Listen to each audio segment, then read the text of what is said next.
My name is Charles Atangana. I'm a investigative economic journalist, and I'm from Cameroon. When did things start to get difficult for you to work as a journalist for your publication? For my publication in 2001, 2002, because in 2000 the Transparency International published the fifth annual report of Corruption Perception Index. Cameroon came the first country corrupt in the world, so I started to investigate. In 1961, there was an agreement that French people will rule the country for 2 years, English people will rule for 2 years. But after the first 2 years of French people, when the 2 years was going at the end, they start to integrate in the government English people. So when the 2 year end, they say, no, you are already in government, so can we go again to the 2 following years? They say, okay, no problem, let's go. So they move to the two following years. They move again for the following year, and so on and so on. So English people think that it was unfair for them. So yeah, I start to highlight the NCNC activity. I mean, the Southern Cameroon National Council. Yeah, they are the most activist. You know, their ideology is to go for they want the British Cameroon to be totally separate from the English, from the French Cameroon. Why? Because they say they have oil, they have raffinery, and then they can use the benefit of that. Even the revenue is being dealt by the French Cameroon, and they don't like it. So did you publish more articles? I published more articles about their activity, about their view, about what they want for Cameroon. And I had their report. So during a press conference, I was arrested because When was that? That was on March 2004 in Douala. I was arrested when we were at the conference. And the problem was, they say that they received orders for the minister that I need to be arrested because I have in my possession a confidential report that they don't want me to start to highlight, big highlight on the report. So I was took to the police cell. I thought that it would be as previously that I can spend 1 day or 1 day and a half, but I end up spending 40 days. 40 days, more than a month in police military cell.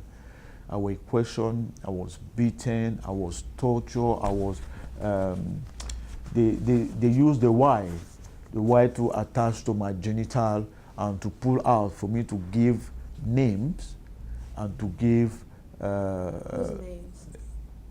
name of friends who gave me the report to use. What happened after the 40 days you spent in prison? During the 40 days, let's say 38, I mean, 3 weeks, I end up having diarrhea because I was given bread, rough bread with water. You don't even know the quality. I mean, you can suspect the quality of water and sugar. That's what I was eating for the time I spent there, eating just bread, water, and sugar in Cameroon, in military police cell. So I had the diarrhea, so I have to go to the hospital, to be assessed by a doctor. So during when I arrived at the hospital, there was one. We were 3 in the cell, so one was supposed to be released. So. And before being released, you have to be checked at the hospital. So we went to the hospital by the military police ambulance. And there, I gave the guys money to phone my dad and tell my dad where I was. So he did that, and my dad came to the hospital. That was the